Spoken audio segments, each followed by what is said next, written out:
Welcome back to Realish guys. तो आज ना हम एक बहुत ही इंपॉर्टेंट टॉपिक पे बात करने वाले हैं। मेरे बाल कैसे लग रहे हैं? अच्छे लग रहे हैं, सिल्की स्मूथ। लेकिन आप लोगों के दिल में भी ये क्वेश्चन होगा कि ये जो रिया तुमने स्मूथनिंग करवाई है, इसके बाद हेयर फॉल कितना हो रहा है। ये बहुत इंपॉर्टेंट टॉपिक है, तो ये तो हमें बता दो। सो गाइस, इस वाले क्वेश्चन का आंसर मैं आप लोगों को अगले व्लॉग में दूंगी, क्योंकि अभी ना बस 15 to 20 डेज ही हुए हैं मुझे स्मूथनिंग कराए हुए, उससे ज्यादा टाइम नहीं हुआ है। तो आई थिंक मैं बहुत अर्ली इस टॉपिक पे बात नहीं करूंगी, क्योंकि ये बहुत इंपॉर्टेंट टॉपिक है हर एक लड़की के लिए। तो हम उस टॉपिक में ना थोड़ा लेट आएंगे, मतलब 1-2 व्लॉग बाद हम आएंगे। आज जो हम टॉपिक पे बात करेंगे वो बहुत सारे लोगों के दिमाग में उसको लेकर बहुत सारे क्वेरीज होते, क्वेश्चंस होते, मेरे भी दिमाग में था, विच इज स्ट्रेटनिंग और स्मूथनिंग के बीच का डिफरेंस क्या होता है। मतलब स्ट्रेटनिंग और स्मूथनिंग दिखता तो ऑलमोस्ट सेम ही है, उसमें डिफरेंस क्या होता है, क्या अलग केमिकल्स यूज करते हैं या फिर प्रोसेस अलग होता है या क्या होता है, तो उस बारे में आज हम बात करेंगे। सो गाइज, 1-2 चीजें आप पहले ही समझ लो, चाहे वो स्मूथनिंग हो चाहे वो स्ट्रेटनिंग हो, दोनों में ही आपके बाल में केमिकल यूज हो रहे हैं। तो आप इस चीज के प्रोज एंड कॉन्स के बारे में आप लोगों को पहले ही थोड़ा सा मेंटल प्रिपरेशन लेके रखना।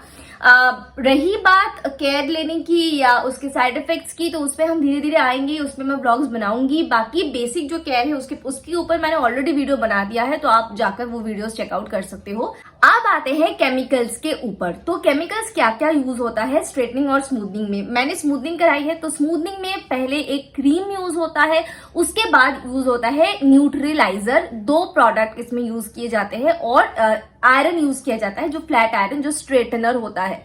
तो स्मूथनिंग का प्रोसेस ये होता है कि आपको धुले साफ बालों में सबसे पहले वो क्रीम अप्लाई करेंगे, उसके बाद बालों को स्ट्रेट करेंगे, उसके बाद बालों को वॉश किया जाएगा, उसके बाद लगेगा न्यूट्रलाइजर, उसके बाद फिर से बालों में आयरनिंग होगी।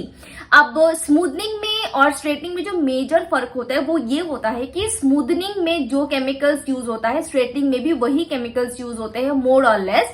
लेकिन उसमें जो स्ट्रेटनिंग होती है, जो आयरनिंग होती है, वो कम से कम 20 से 25 बार बालों में किया जाता है, और बहुत ही रफली किया जाता है, हाई टेम्परेचर पे किया जाता है। लेकिन स्मूथनिंग में सिर्फ 2 ही बार आपके बाल में आयरन यूज किया जाएगा, और उतना रफली नहीं किया जाएगा। अगर आप लोगों ने मेरा स्टेप बाय स्टेप स्मूथनिंग का वीडियो अभी तक नहीं देखा है, तो वो वीडियो अगर देखोगे तो उसमें मैंने मेंशन किया है कि जो बाल में आयरन यूज किया जाता है वो इतने खींच के बाल में किया जाता है कि आपके रूट्स में दर्द होगा। वो इतना खींच के किया जाता है कि आपके बालों में लिटरली दर्द होता है, रूट्स पे भी दर्द होता है। जबकि मुझे स्ट्रेटनिंग का एक्सपीरियंस था, आप लोगों को पता है, मैं घर पे भी कई बार स्ट्रेटनिंग करती रहती थी, मेरे पास स्ट्रेटनर है, तो मुझे पता था, लेकिन तब पर भी मुझे बहुत ज्यादा खिंच रहा था, काफी ज्यादा दर्द हो रहा था। तो स्ट्रेटनिंग में ना वो जो प्रोसेस वो और हार्शली होगा और ज्यादा टेम्परेचर में होगा, इसलिए उसे पोकर स्ट्रेट और ऐसे समथिंग बोलते हैं वो लोग, क्योंकि बहुत एकदम हार्शली वो बालों को स्ट्रेट करते हैं। So this is the basic and major difference between straightening and smoothing. मुझे स्मूथनिंग कराए हुए ऑलमोस्ट 15 डेज हो गए हैं, तो मेरे बालों की जो राइट नाउ सिचुएशन है वो तो आप देख ही सकते हो।